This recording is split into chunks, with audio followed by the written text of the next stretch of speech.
요양보사교육원 장혜영 강사입니다. 이번 시간엔 요양보사 국가고시 대비하여 쪽집게 모의고사 실기 영역 준비했습니다. 약간 어려운 만큼 또 열심히 공부하셔서 시험에 많은 도움 되시기 바랍니다. 지금부터 보겠습니다. 36번 대상자의 냉장고에 있는 두부조림이 상했을 때 올바른 대처 방법은 1번 대상자 몰래 버린다, 2번 마찰을 피하기 위해 모른 척한다, 3번 상한 부분만 버리고 가열한다, 4번 대상자에게 알리고 즉시 폐기한다, 5번 냉장고의 온도를 점검하고 빠른 시일 내에 먹게 한다. 정답 골라볼까요?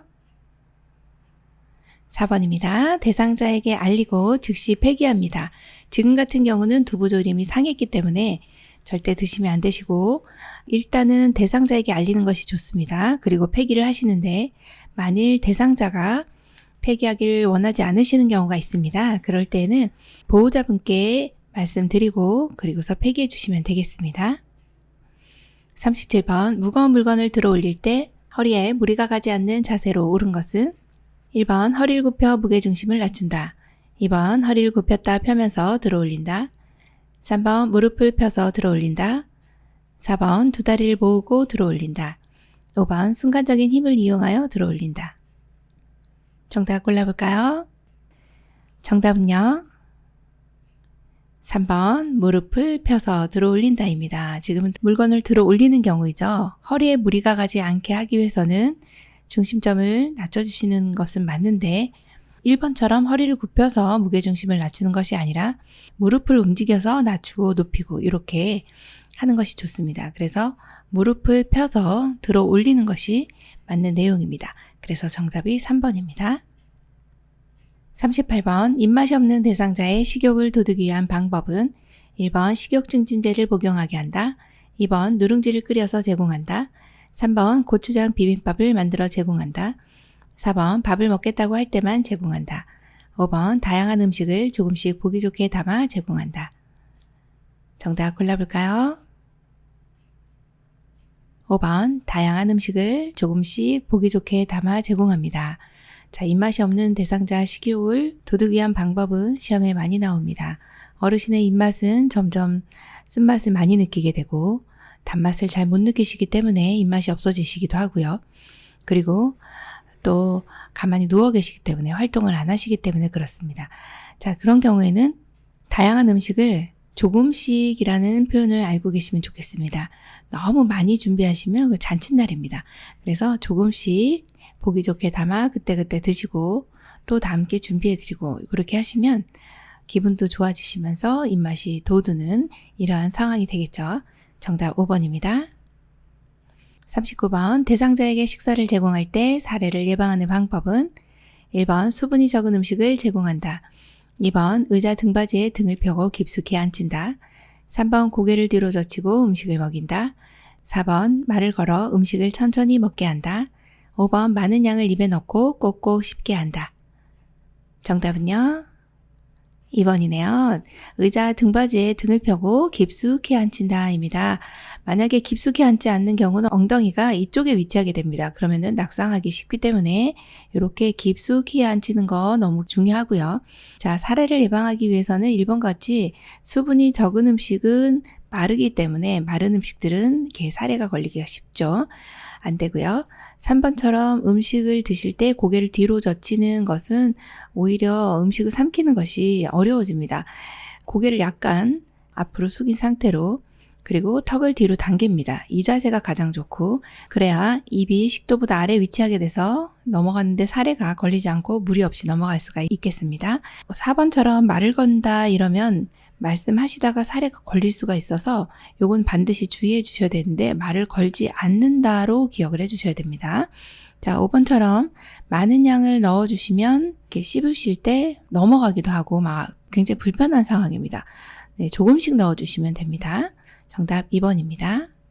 40번 누운 자세로 식사를 해야 하는 대상자를 돕는 방법은 1번 숟가락 끝부분을 입술 중앙에 대고 먹인다, 2번 신맛이 강한 음식을 제공하여 입맛을 돋운다, 3번 배 부위와 가슴을 압박하는 옷을 입힌다, 4번 식사 도중 살에 들리면 따뜻한 물을 먹인다, 5번 등에 베개를 대어 옆으로 눕힌 상태에서 음식을 제공한다.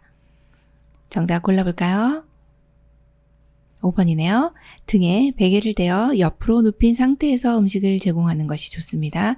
누운 자세라 할지라도 옆으로 눕는 것이 훨씬 더 식사하기가 편하시기 때문에 그렇습니다.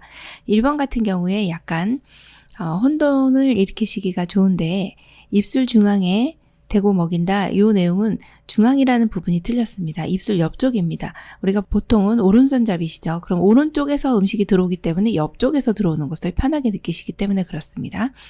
자, 신맛이 강한 음식은 오히려 사례를 유발할 수 있기 때문에 안 드시고 침이 많이 나오면서 살에 걸립니다. 3번 같은 경우는 압박을 하는 옷을 입히면 식사하실 때 굉장히 불편합니다. 잘 삼켜지지가 않는 거죠. 그래서 압박하지 않는 옷으로 기억해 주시고, 자, 4번처럼 이렇게 식사 도중에 사례가 들린다. 그럼 일단 식사를 중단합니다. 지금 사례가 걸렸다고 하는 것은 식도로 넘어가야 될 것이 기도로 넘어간 것입니다. 그런 경우는 위험한 상황이기 때문에 식사를 중단하는 것이 맞다. 이렇게 보고 있네요. 그래서 정답이 5번입니다. 41번 가루약 복용 방법으로 올바른 것은 1번 종류가 다른 가루약은 섞은 후 나누어 복용한다. 2번 숟가락을 사용하여 약간의 물에 녹인 후 투약한다. 3번 물을 먼저 먹게 한 후 가루약을 입에 넣어준다. 4번 먹기 한두 시간 전에 미리 물에 녹여 준비한다. 5번 약이 희석되지 않도록 물은 조금만 먹인다. 정답 골라볼까요? 2번입니다. 숟가락을 사용하여 약간의 물에 녹인 후 투약한다입니다.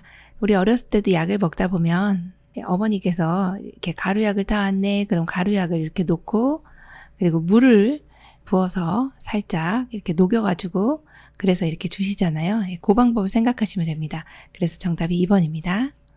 42번 물약 복용 방법으로 옳은 것은 1번 약을 따르기 전에 약물을 흔들어 섞는다.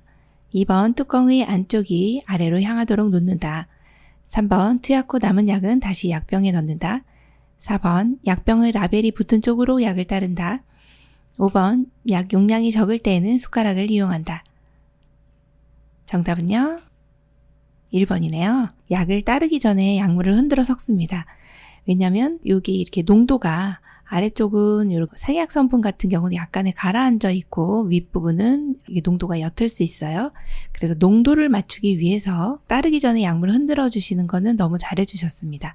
나머지는 굉장히 헷갈리셨을 텐데, 자, 2번처럼 뚜껑의 안쪽이 아래가 아니라요, 위쪽입니다. 자, 뚜껑이라고 하면은 이렇게 병에서 이제 뚜껑을 내려놓을 때 요 부분이 지금 안쪽이죠. 여기 요 부분이 요 안쪽이 어떻게 해요? 위로 가게 놓는다. 그래야 오염물들이 묻지 않는 겁니다.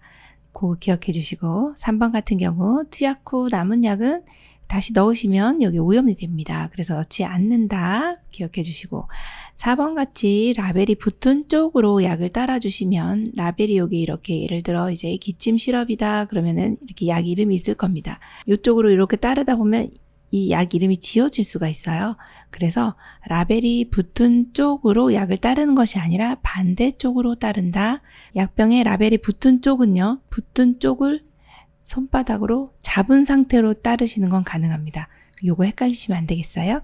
자, 5번은 약 용량이 적을 때에는 숟가락을 이용한다? 아니고요. 용량이 적을 때 양을 측정해야 되기 때문에 양이 적을 때는 바늘을 제거한 주사기에 이렇게 해서 약을 투약해 주시면 되겠습니다. 입안에 조금씩 넣어 주시면 되겠죠. 43번 대상자에게 안연고를 투여하는 방법으로 옳은 것은 1번 멸균솜으로 눈의 바깥쪽에서 안쪽으로 닦아준다. 2번 튜브에서 처음 나오는 것은 거즈로 닦아버린다. 3번 튜브를 동공 위에 놓고 바깥쪽으로 짜넣는다.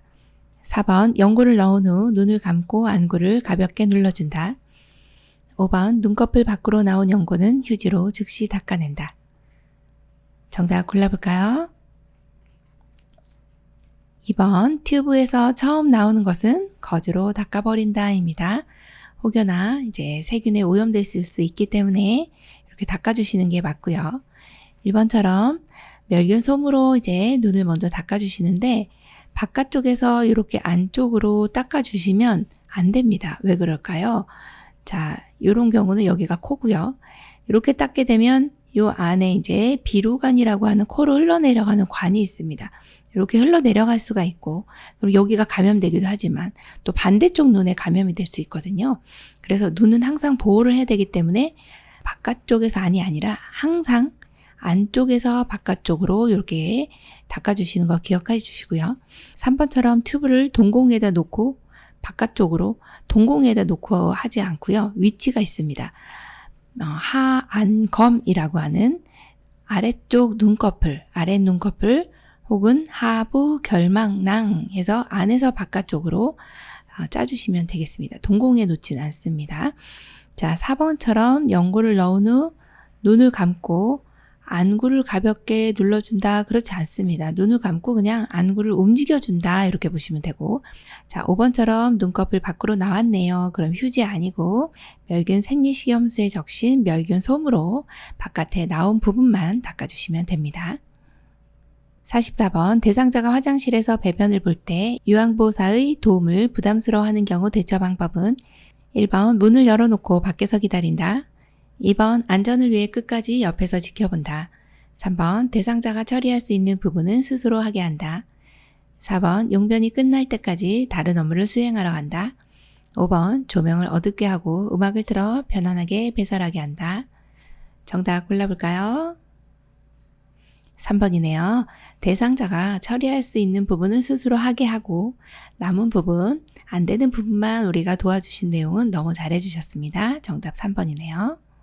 45번 대상자의 침상 배설을 돕는 방법으로 옳은 것은 1번 변이가 생기기 전에 미리 변기를 떼어준다. 2번 배에 힘을 주기 쉽도록 반드시 누운 자세를 취한다.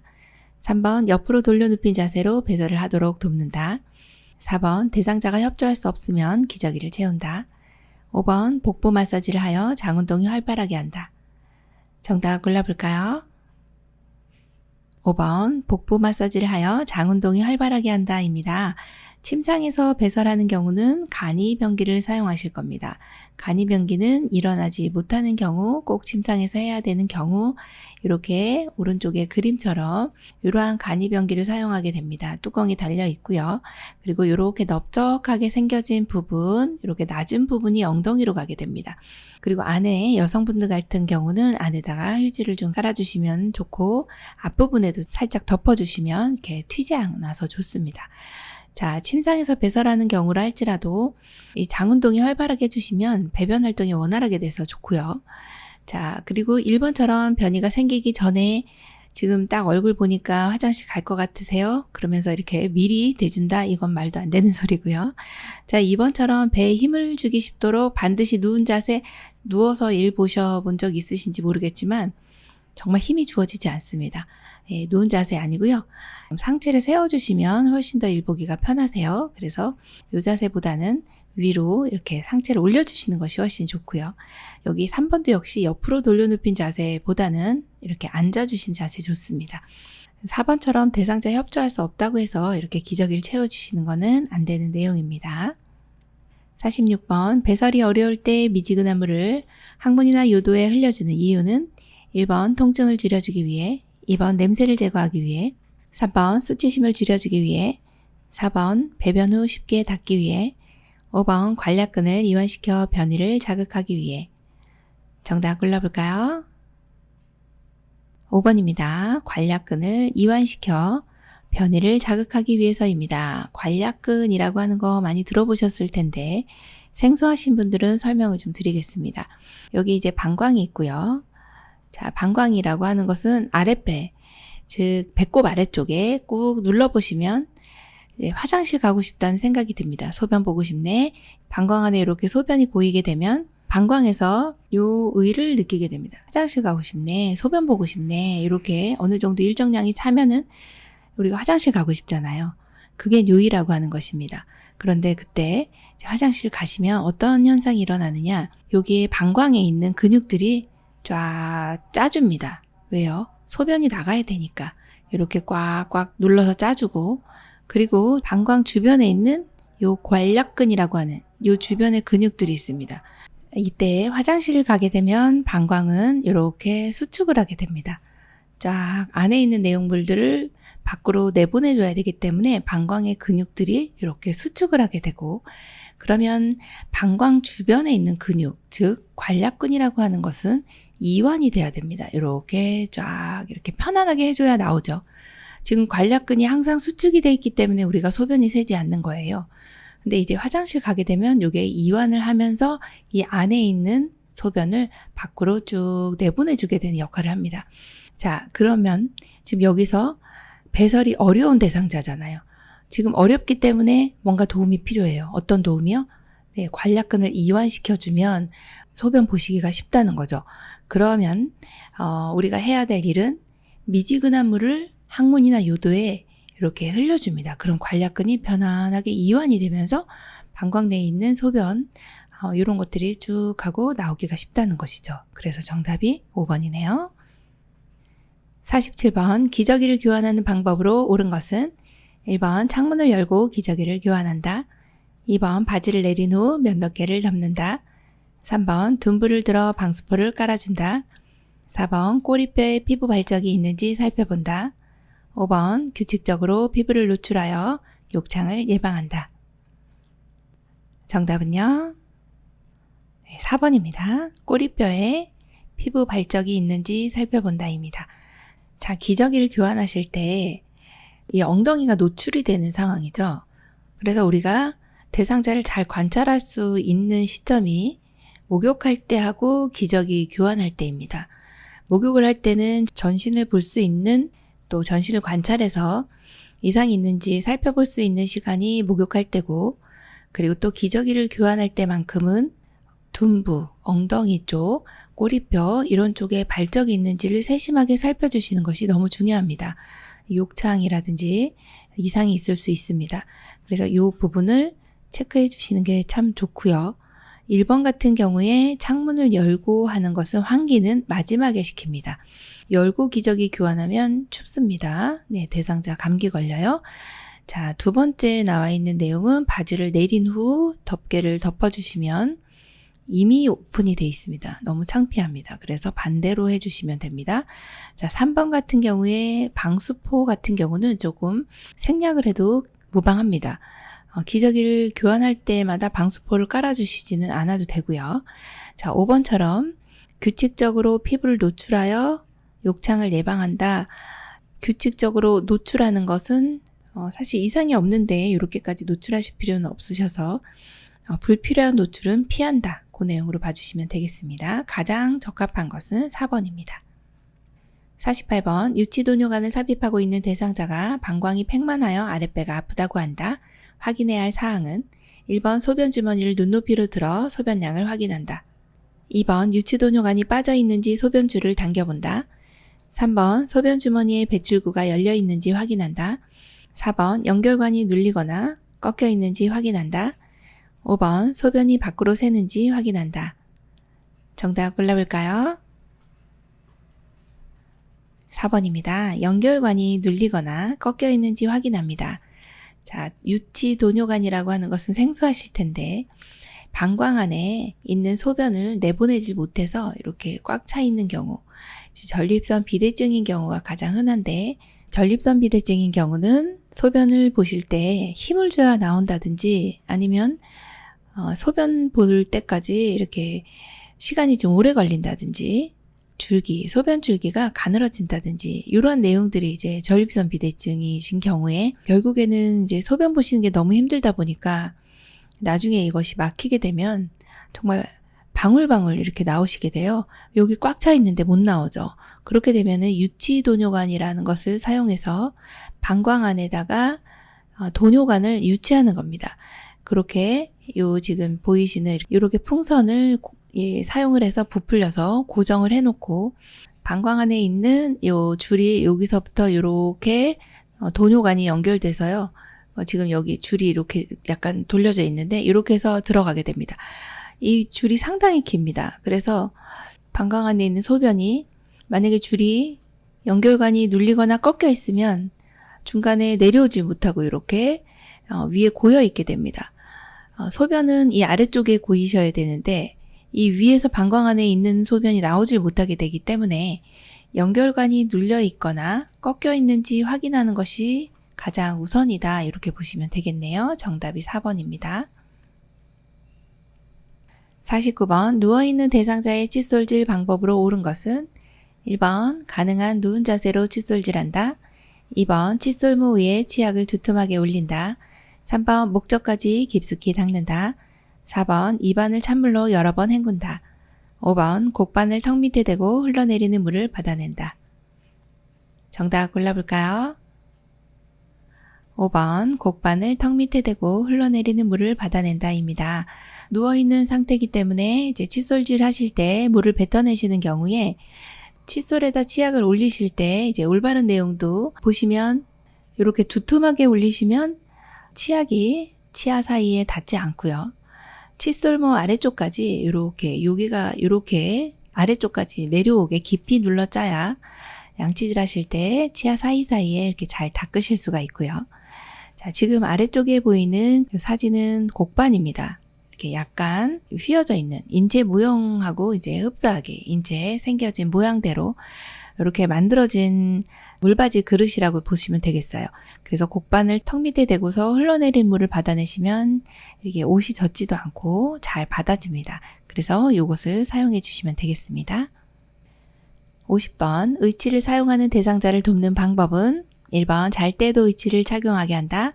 2번 의치는 깨끗한 거즈에 싸서 보관한다. 3번 마비가 있는 경우 의치 위치를 자주 확인한다. 4번 의치를 끼울 때는 아랫니부터 끼운다. 5번 의치를 삽입 후 구강 세정제로 헹군다. 정답 골라볼까요? 3번 마비가 있는 경우 의치 위치를 자주 확인한다입니다. 마비가 있을 때는 이것이 이제 빠져서 넘어가기도 하고 그런데 마비 때문에 잘 느끼지 못하시기 때문에 우리가 위치를 잘 확인해 주셔야 합니다. 그래서 정답이 3번이고요. 잘 때의 의치는 빼줍니다. 자, 이 내용은 시험에 많이 나오니까 좀 기억을 해주셔야 됩니다. 잘 때는 의치를 뺀다. 그래서 하루에 6시간에서 7시간 정도 잇몸을 압박을 좀 줄여주면서 쉬어주게 하면 좋거든요. 6시간에서 7시간. 그러니까 주무시는 동안 빼놓으시면 좋습니다. 자, 2번 같이 의치를 깨끗한 거즈에 싸서 보관한다. 깨끗하네. 이러시면 안 됩니다. 자, 이런 경우는 어떻게 해야 되느냐? 오른쪽에 보이는 요 용기가 있죠.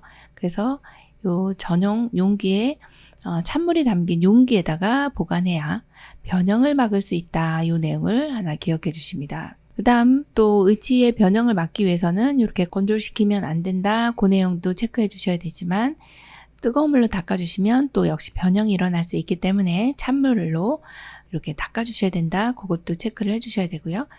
자, 4번도 많이 나오는 내용인데 의치를 끼울 때는 윗니입니다. 우리 노래가 있습니다. 윗니 아래이 딱자. 이 노래가 그냥 나오는 노래가 아닙니다. 네, 의치를 끼울 때는 윗니부터 노래 한 번씩 해보시면 시험 볼 때 도움이 될 겁니다. 자, 5번째 의치 삽입 후에 구강세정제로 헹구는 것이 아니라 구강세정제로 헹군 다음에 의치를 삽입해야 입안이 깨끗하기도 하고 또 약간의 물이 있기 때문에 이게 잘 끼워집니다. 그래서 순서가 바뀌었기 때문에 틀렸고요. 정답은 3번이네요. 51번 여성 대상자의 회음부 청결을 돕는 방법은 1번 누워서 무릎을 곧게 펴도록 한다. 2번 앞쪽에서 뒤쪽으로 닦아낸다. 3번 좌우로 반복해서 닦는다. 4번 요도를 중심으로 원을 그리며 닦는다. 5번 물수건으로 물기를 닦아낸다. 정답은요?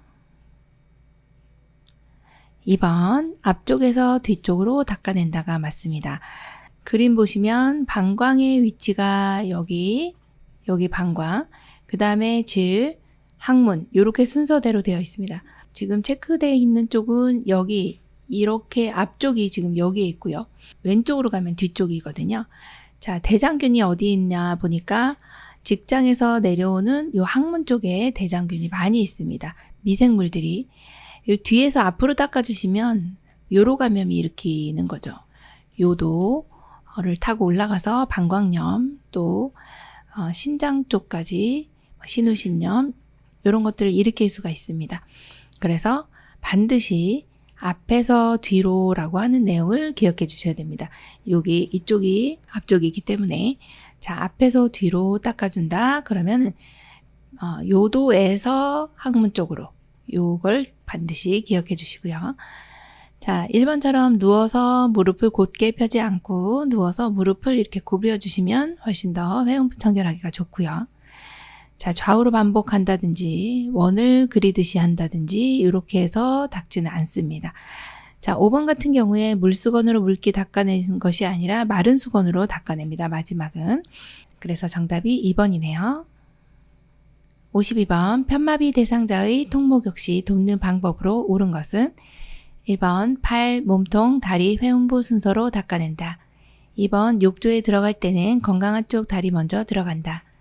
3번 근육 긴장 이완을 위해 욕조에 30분 이상 담근다. 4번 욕조 한가운데 중심을 잡고 앉게 한다. 5번 양쪽 하지는 허벅지에서 발끝 쪽으로 닦는다. 정답은요? 2번입니다. 욕조에 들어갈 때는 건강한 쪽 다리 먼저 들어가고 나올 때도 역시 건강한 쪽이 먼저 나온다. 이 내용도 기억해 주시고요. 편마비 대상자이기 때문에 통목욕 할 때든 우리가 도와드릴 부분이 상당히 많습니다. 자, 닦는 순서는 다리가 먼저입니다. 1번은 다리 먼저, 그 다음에 팔, 몸통, 회음부 이렇게 닦고 통에 들어갑니다. 3번은요. 근육 긴장 이완 좋으네요. 그렇지만 욕조에 30분 이상 담그면 어르신들 다 실신합니다. 그래서 5분 이상 담그지 않는다. 이 정도 기억해 주시면 되겠고요. 자, 4번처럼 욕조 한가운데 한번 앉아 보십시오. 우리 균형 못 잡습니다. 어르신요. 요 등 쪽이 욕조에 닿게 해서 이렇게 목욕을 시켜주셔야 됩니다. 5번은요.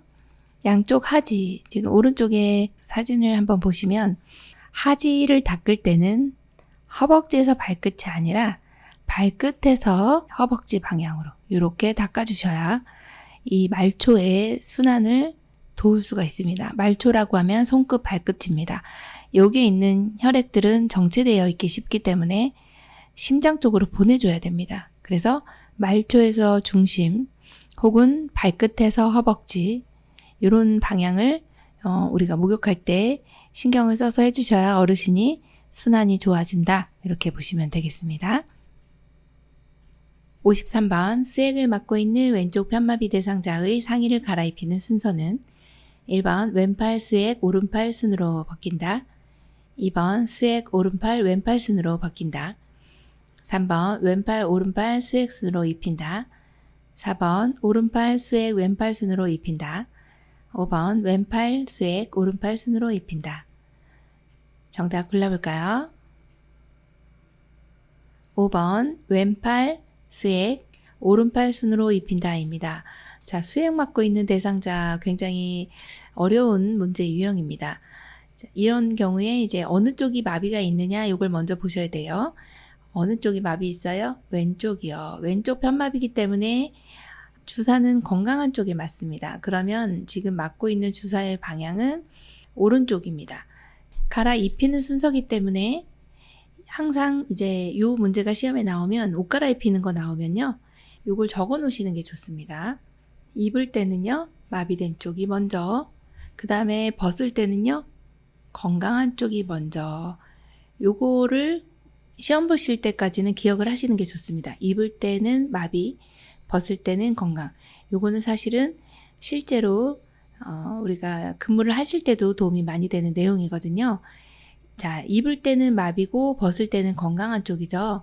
그러면 지금 왼쪽 편마비이기 때문에 입을 때는 어느 쪽이 먼저 입어야 돼요? 마비된 쪽? 그러면 왼쪽이 먼저 입습니다. 그래서 이게 1번. 입을 때 입혀주시고, 자, 입으려고 보니까 오른쪽에 수액이 있어요. 그래서 수액이 2번으로 이렇게 들어가야 되고, 그리고 마지막 팔이 들어가 주시면 됩니다. 그래서 이 순서로 되어 있는 걸 한번 골라보면 정답이 5번으로 이렇게 되어 있네요. 네, 그래서 이 순서 맞게 되어 있는 거 보시면 정답이 5번이네요.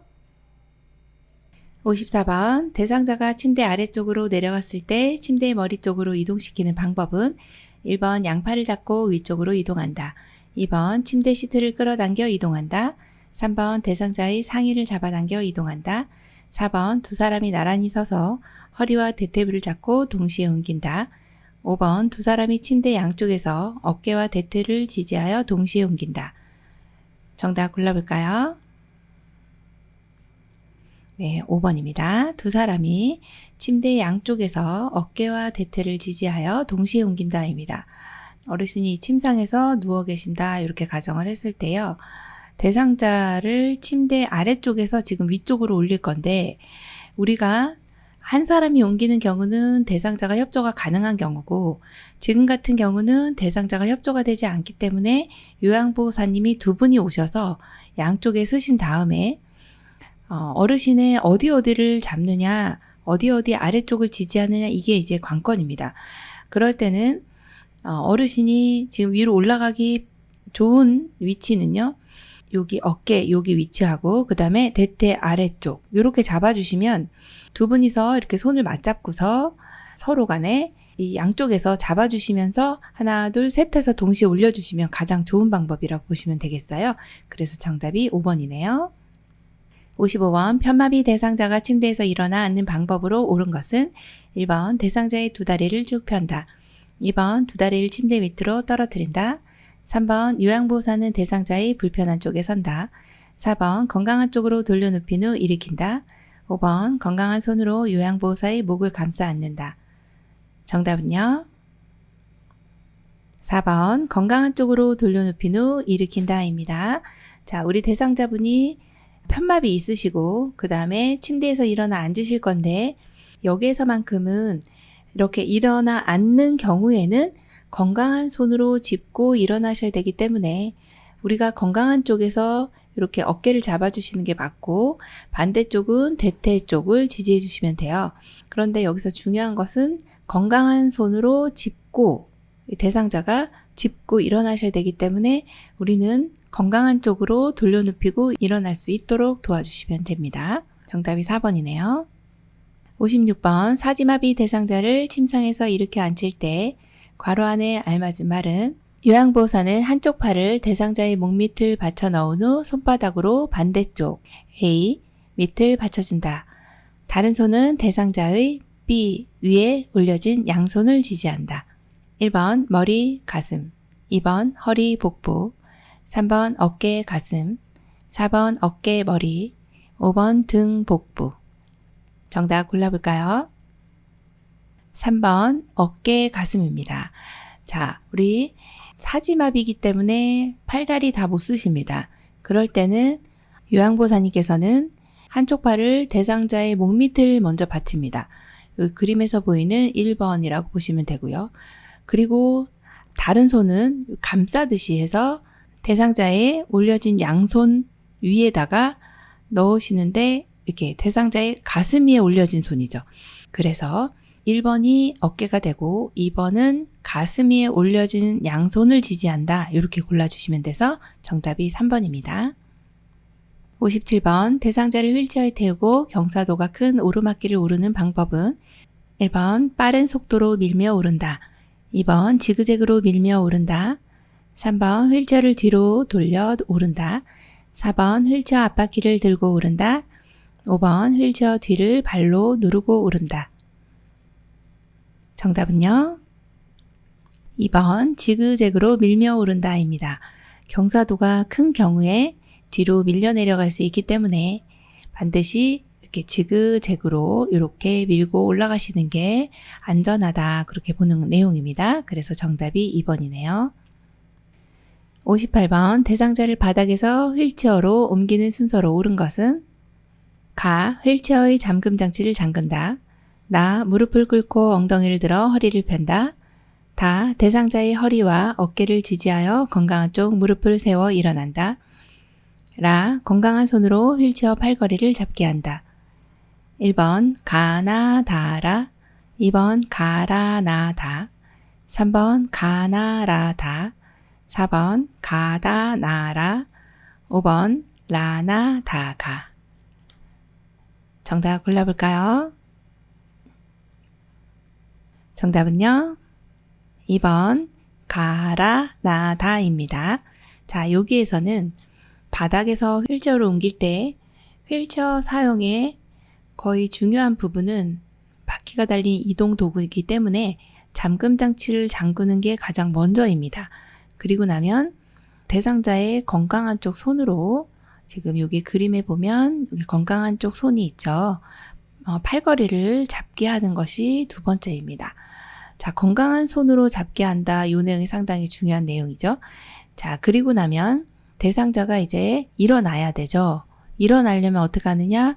건강한 쪽 무릎을 사용해서, 이 무릎은 지금 건강하기 때문에 이렇게 무릎을 꿇고 힘을 받을 수가 있습니다.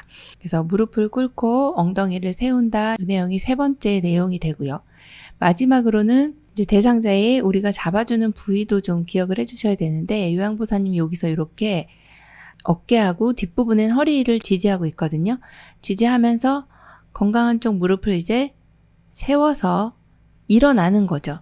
일어나는 것이 이제 마지막입니다. 일어나야 의자에 앉히는 거죠. 의자에 앉힌다 이런 게 나오면 이제 마지막이 됩니다. 그래서 순서를 차분히 다시 생각을 해보시면, 휠체어의 잠금 장치를 잠그고, 그 다음에 건강한 손으로 팔걸이를 잡고, 자, 무릎을 꿇고 엉덩이를 들어요. 그리고서 무릎을 마지막에 세운다. 그리고 휠체어 의자에 시트에 앉는다. 이렇게 순서를 보시면 되겠습니다. 정답 2번이네요. 59번, 편마비 대상자를 휠체어에서 자동차로 이동 시 올바른 방법은 1번 잠금 장치를 풀고 대상자의 발을 바닥에 내려놓는다. 2번 무릎으로 대상자의 마비 측 무릎을 지지한다. 3번 불편한 손으로 자동차 손잡이를 잡게 한다. 4번 불편한 다리 엉덩이, 건강한 다리 순으로 옮긴다. 5번 건강한 다리 엉덩이, 불편한 다리 순으로 옮긴다. 정답은요? 2번 무릎으로 대상자의 마비측 무릎을 지지한다입니다. 자, 편마비 대상자는 마비측이 항상 이완성 마비로 꺾어지거나 힘이 없어서 풀리는 경우가 많습니다. 그래서 이 마비가 있는 쪽은 우리가 어떻게 해야 되느냐, 이 내용이 나오면 마비측은요, 우리의 무릎으로 대상자의 마비측을 지지한다. 이 내용은 정말 좋은 내용이고 시험에도 많이 나오는 내용이기 때문에 마비측 무릎은 지지, 이런 내용이 나오면 맞는 걸로 골라주셔야 됩니다. 그래서 정답이 2번이죠. 60번, 왼쪽 편마비 대상자가 지팡이를 사용하여 보행할 때 돕는 방법은 1번 왼손으로 지팡이를 잡게 한다. 2번 요양보사는 오른쪽에서 보조한다. 3번 왼쪽 발의 앞 15cm, 옆 15cm 지점에 지팡이 끝을 놓는다. 4번 요양보호사가 양손으로 어깨를 잡고 보조한다. 5번 지팡이를 먼저 앞에 놓고 왼쪽 발부터 이동한다. 정답 골라볼까요? 네, 5번이네요. 지팡이를 먼저 앞에 놓고 그 다음 왼쪽 발, 그리고 오른쪽 발, 이렇게 보행하실 때는 평지보행은 지팡이가 먼저 나가고 그 다음 불편한 다리 나가고 그리고서 이제 건강한 다리가 나가주시면 되죠. 자, 1번은 왜 틀렸나 보니까 왼손으로 지팡이 잡으시면 마비가 있으시기 때문에 놓칩니다.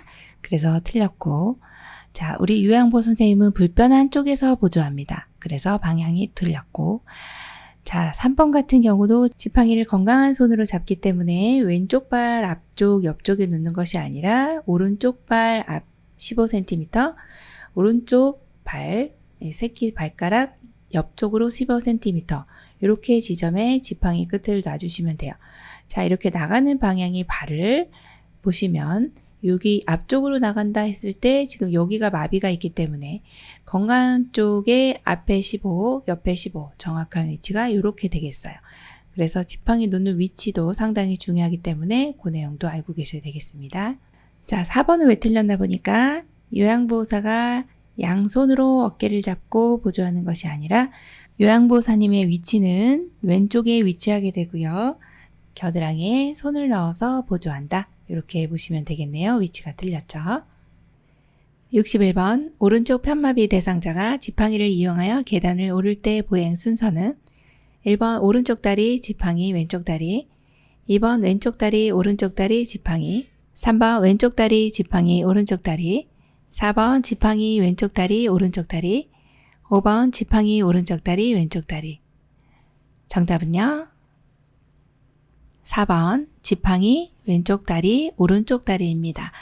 자, 지팡이 같은 경우에 지금 계단을 오를 때입니다. 올라갈 때는 지팡이, 그 다음에 건강한 다리, 마지막 불편한 다리, 이 순서로 가면 됩니다. 자, 지팡이가 항상 지팡이 나오면 지팡이가 먼저, 그 다음에 올라갈 때는 힘이 있어야 되니까 건강한 다리가 가고 마지막 불편한 다리를 데리고 올라간다. 이렇게 생각하시면 됩니다. 그래서 정답이 4번입니다. 62번 감염 예방을 위한 방법으로 옳은 것은 1번 세수대야에 따뜻한 물을 받아 씻는다. 2번 항균 액체 비누를 사용하여 흐르는 미온수로 씻는다. 3번 젖은 수건은 건조한 후 다시 사용한다. 4번 장갑을 착용했을 때에는 손 씻기를 생략한다. 5번 오염된 장갑은 깨끗이 씻어 건조한 후 재사용한다. 정답 골라볼까요? 2번 항균 액체 비누를 사용하여 흐르는 미온수로 씻는다. 네, 너무 잘해주셨고요. 감염 예방을 위해서는 이렇게 액상의 비누, 항균 액체 비누 너무 좋습니다. 네, 바 형태의 비누보다는 요 지금의 액상 비누가 훨씬 더 위생적이고요. 손 세정력도 좋습니다. 자, 1번처럼 세수대야에 이렇게 받아서 씻지는 않습니다. 예, 오염원이 계속 있는 상태이기 때문에 흐르는 물로 씻는다 기억해 주시고, 젖은 수건은 건조하는 게 아니라 세탁해서 다시 사용해 주셔야 되고요. 4번처럼 장갑을 착용했다 할지라도 손 씻기를 해주신다. 이 내용도 시험에 많이 출제되는 내용이니까 기억을 해주셔야 되고요. 5번처럼 오염된 장갑은 이렇게 재사용하지는 않습니다. 그래서 정답이 2번입니다. 63번 흡입 물품을 관리하는 방법으로 옳은 것은 1번 한 번 사용한 카테터는 버린다. 2번 흡입병은 일주일에 이상 깨끗이 닦는다. 3번 흡입병에 가래가 가득 차면 버리고 세척한다. 4번 사용한 카테터는 물에 담가 놓았다가 흐르는 물에 비벼 씻는다. 5번 고무 제품은 15분 이상 끓인 후 쟁반에 널어 햇볕에 말린다. 정답은요? 네, 4번입니다. 사용한 카테터는 물에 담가 놓았다가 흐르는 물에 비벼 씻는다입니다. 여기에 보이는 요 앞부분에 있는 요것을 이제 카테터라고 합니다. 요 카테터로 기관지 내에 있는 분비물들을 빨아들이게 됩니다. 그렇게 되면 이제 요 통이 보이실 건데요. 요게 받아지게 됩니다. 요거는 하루에 한 번 이상 깨끗이 닦아주시면 되고요. 그리고 지금 보이는 카테터 같은 경우는 사용하시고 나면 15분 이상 끓인 후에 쟁반에 널어서 그늘에 말려주시면 됩니다. 그래서 정답이 4번입니다. 64번 침대를 사용하는 대상자를 돕는 방법으로 옳은 것은 1번 이용할 수 있도록 침대 바퀴는 열린 상태로 둔다. 2번 대상자가 내려오기 쉽게 난간을 내려놓는다. 3번 등판, 다리판 작동 손잡이는 신속하게 조절한다. 4번 안전을 위해 잠금 장치를 잠근 상태로 이동한다. 5번 부착된 식탁을 사용하지 않을 때는 접어놓는다. 정답은요? 네, 5번입니다. 네, 침대 안전하게 사용하셔야 되는데 어르신이 많이 계시는 곳이 대부분 이제 침상이라고 보시면 되는데 이 침대를 조금 여기 발판 쪽에 침대에 위치하게 됩니다. 이렇게 여기 위치하게 돼 있는 것을 접어 놓아야지 이걸 펼쳐 놓으시면 걸리겠죠. 그리고 항상 1번처럼 이제 침대 바퀴가 이동할 때 이제 열린 상태로 두시면 낙상하기가 쉽습니다. 안 되는 거고요. 자, 2번처럼 난간을 내려놓으시면 또 떨어지시는 거죠. 이것도 위험합니다. 자, 3번처럼 이렇게 등판, 다리판, 작동 손잡이를 신속하게 조절하시면은 어르신이 어지러워하세요. 천천히 작동을 해주시면 되고요. 또 4번처럼 안전을 위해서 잠금 장치를 잠근 상태로 이동을 해주시면은 여기 이제 아래쪽에 이렇게 바퀴 4군데에 다 잠금 장치가 있습니다. 그럼 침대가 굴러가질 않습니다. 이건 연 상태로 이동을 해주셔야 되겠죠. 그래서 정답이 5번입니다. 65번 실내에서 화재 발생 시 소화기를 사용하는 순서는 가, 노즐을 잡고 불 쪽을 향한다. 나, 손잡이를 움켜쥔다. 다, 안전핀을 뽑는다. 라, 분말을 고루 쏜다. 1번 나다 가라. 2번 나가 다라. 3번 다가 나라, 4번 다나 가라, 5번 나다라가. 정답 골라볼까요? 3번입니다. 실내에서 화재가 발생하면 소화기를 먼저 사용해서 불을 소화해야 되고요. 진화해야 되겠죠. 그래서 여기 안전핀이라고 되어 있는 이 부분, 여기 안전핀이 항상 이 가운데 부분에 있습니다. 이걸 잡아 뽑는다. 이게 1번이고요. 그 다음 두 번째가 이제 노즐을 잡고서 여기 노즐이 있습니다. 이 호스를 잡고 불 쪽을 향해 주시고, 그리고 나면 손잡이를 움켜 쥐어야 이 분말이 나오는 거죠. 그래서 마지막은 분말을 고루 쏜다. 이렇게 해서 차근차근 생각하시면 되겠습니다. 정답 3번입니다. 66번 쾌적하고 안전한 주거 환경을 조성하는 방법으로 옳은 것은 1번 자연 채광이 들어오지 않게 커튼을 친다. 2번 현관이나 계단에 발밑을 비추는 조명을 설치한다. 3번 전체 난방보다는 국소 난방이 바람직하다. 4번 화장실 안을 볼 수 있도록 유리문으로 설치한다. 5번 세탁하기 쉬운 어두운 색의 식탁보를 깐다. 정답 골라볼까요? 2번 현관이나 계단 발밑을 비추는 조명을 설치한다입니다. 네, 어르신이 너무 어두우면은 잘 안 보이세요. 그렇다고 우리 시야에 정면에 이렇게 조명을 설치해 주시면 눈이 부셔가지고 순간적으로 잘 안 보일 수가 있습니다. 그래서 현관이나 계단 발밑에 이렇게 조명을 해주시면 어둡지도 않고 넘어지지도 않고 너무 안전하다고 보시면 되겠습니다. 그래서 정답 2번입니다. 67번 알아듣기는 하나 말을 할 수 없는 대상자와의 의사소통 방법은 1번 옆에서 편안하게 이야기한다. 2번 대상자의 말에 짐작하여 미리 대답한다. 3번 기본적인 정보를 반복하여 알려준다. 4번 대상자가 좋아하는 음악을 틀어놓고 대화한다. 5번 의사표현을 잘했을 때는 긍정적 공감을 해준다. 정답은요? 5번입니다. 의사표현을 잘했을 때는 긍정적 공감을 해준다. 의사표현을 잘했을 때는 긍정적으로 이렇게 할 수 없는 분이 했기 때문에 어르신 너무 말씀 잘해주셨습니다.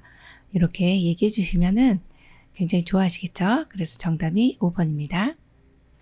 68번 다음 대화 중 요양보호사가 대상자에게 추천한 여가 활동의 유형은 대상자 내가 건강했을 때는 배추랑 감자도 많이 심었는데 힘들어도 그때가 좋았어. 자식들한테도 나눠주고. 요양보호사 그러셨군요. 저랑 화단 꾸미기 같이 하실래요? 1번 자기계발활동, 2번 운동활동, 3번 소일활동, 4번 사교오락활동, 5번 가족중심 활동. 정답 골라볼까요? 네, 3번 소일활동입니다. 화단 꾸미기나 텃밭 가꾸기는 소일활동에 해당하는 내용입니다. 그래서 정답이 3번입니다. 69번 요양보호사의 업무 기록 방법으로 옳은 것은 1번 요즘 식사량이 줄어서 체중이 많이 줄었다. 2번 식사를 하지 않아 오후에 간식을 제공하였다. 3번 오랜만에 손주가 다녀가서 기분이 좋아 보인다. 4번 9월 10일 오전 10시 우유 200ml를 드셨다. 5번 물을 많이 드시고는 방에서 소변을 봤다. 정답 골라볼까요? 네, 4번입니다. 9월 10일 오전 10시 우유 200ml를 드셨다. 너무 정확하네요. 육하원칙에 의해서 이 시간이랑 양 이런 내용이 정확하게 기록이 되어 있네요. 정답이 4번입니다. 70번 낮에 계속 잠만 자고 밤에 돌아다니는 대상자를 돕는 방법은 1번 낮에 같이 산책을 한다. 2번 요양보호사도 낮에 자고 밤에 활동한다. 3번 밤에는 돌아다니지 못하게 방문을 잠근다. 4번 낮에 졸고 있으면 충분히 쉬게 한다. 5번 저녁에 포만감 있는 식사를 제공한다. 정답은요? 1번 낮에 같이 산책을 한다입니다. 네, 밤에 돌아다니고 이제 낮에 지금 주무시고 계시는 거예요.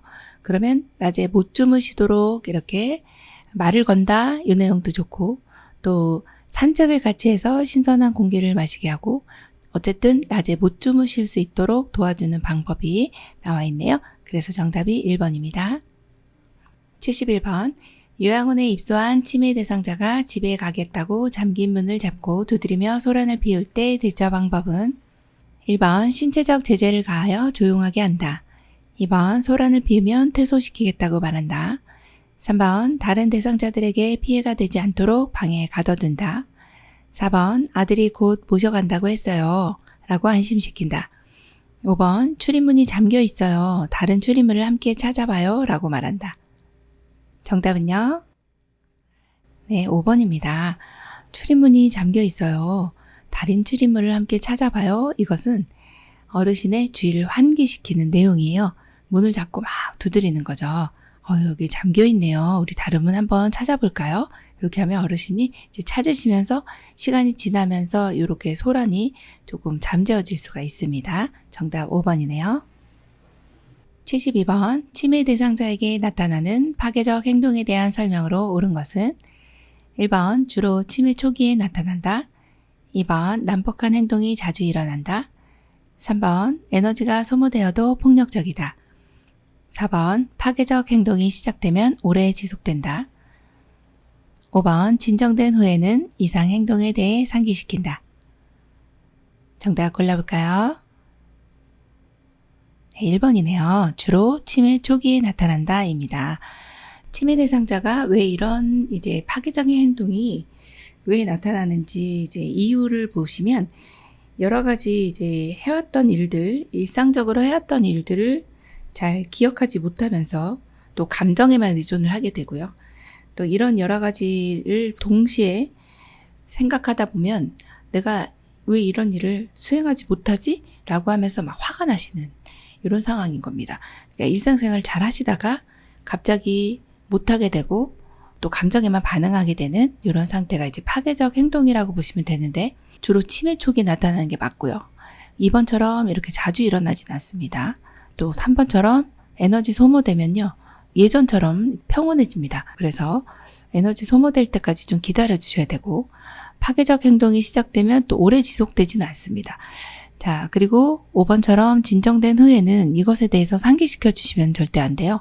또 그 상황이 다시 떠오르게 되면 또다시 파괴적 행동이 나타날 수가 있기 때문에 그렇습니다. 정답이 1번이네요. 73번 복통을 호소하는 치매 어르신에 대한 올바른 대화 방법은 1번 통증 부위를 짚어가며 여기가 아프세요. 2번 어디가 불편하신지 말씀하세요. 3번 점심에 무엇을 드셨어요? 4번 언제부터 아프셨어요? 진통제 드릴게요. 5번 체한 것 같은데 곧 좋아질 거예요. 정답은요? 1번이죠. 네, 통증 부위를 짚어가며 여기가 아프세요? 이렇게 배 아프시다고 하니까 복통이죠. 배 짚어가면서 여기가 아프세요? 이렇게 여쭤보시면 됩니다. 1번이에요. 74번 치매 말기 대상자의 의사소통으로 옳은 것은 1번 오늘이 무슨 요일이에요? 잘 모르겠네요. 2번 밤에는 잘 주무셨어요? 배고파 밥 좀 줘. 3번 식사는 하셨어요? 아까 씻었어. 4번 여기가 어디예요? 여기가 어디예요? 5번 어르신 왜 자꾸 불러 귀찮게. 정답은요? 네, 4번입니다. 여기가 어디예요? 여기가 어디예요? 어르신이 똑같이 따라하는 앵무새처럼 따라하는 증상들이 나타나죠. 그래서 정답 4번입니다. 75번 임종 직후 요양보호로 옳은 것은 1번 대상자 소유물은 모아서 소각한다. 2번 튜브나 장치를 신속히 제거한다. 3번 시트로 대상자의 얼굴을 덮는다. 4번 엉덩이 밑에 패드를 제거한다. 5번 베개를 이용하여 어깨와 머리를 올려준다. 정답은요? 네, 5번입니다. 임종 직후에는 사후 시반이라고 해서 얼굴색이 검게 변하게 됩니다. 이때 베개를 이용해서 어깨와 머리를 올려주시면 예전의 상태 그대로 계실 수가 있어요. 그래서 베개를 이용해서 어깨와 머리를 올려주시면 되겠습니다. 76번 하임리법을 적용해야 할 상황으로 옳은 것은 1번 심장질환으로 인한 심정지 상태, 2번 이물질에 의한 기도질식 상태, 3번 위경련으로 인한 가슴 통증, 4번 뜨거운 물에 의한 화상, 5번 낙상에 의한 골절. 정답은요? 2번 이물질에 의한 기도 질식 상태입니다. 이때 이제 하임리법이라고 하면 기도에 뭔가 이물질이 들어갔어요. 그러면 숨을 못 쉬겠죠. 기도 질식 상태가 됩니다. 이때는 하임리법을 적용해야 하는데 이것을 또 복부 밀어내기라고도 합니다. 복부에 압력을 가해서 기도 내에 있는 물질을 밀어내는 거죠. 그래서 여기 명치와 배꼽 중간에 엄지손가락으로 잡으시고 그리고 반대 손으로 이렇게 감쌉니다. 뒤, 후, 상방 이렇게 기억해 주시면 좋겠죠. 후, 상방으로 당깁니다. 그러면 기도 내에 있는 이물질이 이렇게 툭 하고 튀어나오게 되죠. 그러면 아주 잘 대처를 했다 이렇게 보는 내용입니다. 그래서 정답이 2번입니다. 77번 음식을 급히 먹은 대상자가 목에 이물질이 걸려 갑작스러운 기침과 호흡곤란을 보일 때 대처 방법은 1, 2, 3, 4, 5 정답은요? 1번이네요. 네, 방금 전에 봤던 내용하고 흡사한 내용인데요. 그림으로 이렇게 표시를 해놨습니다. 그래서 정답은 1번 하임리법을 적용해 주시면 되겠습니다. 78번 대상자가 쓰러져 있는 것을 발견했을 때 가장 먼저 해야 하는 것은 1번 반응 확인, 2번 인공호흡, 3번 기도유지, 4번 가슴 압박, 5번 도움 요청.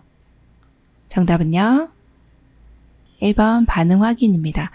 대상자가 쓰러져 있어요. 그러면 어르신 괜찮으세요? 하면서 어깨뼈를 가볍게 두드리면서 흔들면 안 되고 두드리면서 반응을 확인해 봅니다. 이때 반응을 확인했는데 의식이 없어요. 그럼 바로 도움 요청을 해주시고 그리고 이제 의식이 없는 상태이기 때문에 가슴 압박을 심폐소생술 들어가야죠.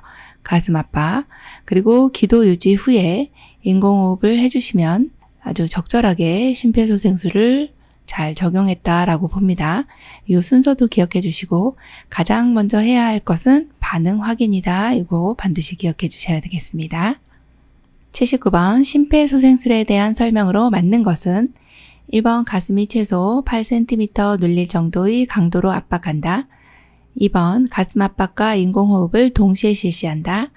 3번 1분에 100에서 120회의 속도로 가슴을 압박한다. 4번 대상자의 머리를 앞으로 당겨 기도를 유지한다. 5번 15회 가슴 압박 후 2회 인공호흡을 실시한다. 정답은요? 네, 3번입니다. 1분에 100에서 120회의 속도로 가슴을 압박한다입니다. 심폐소생술 하실 때 속도도 중요하고요.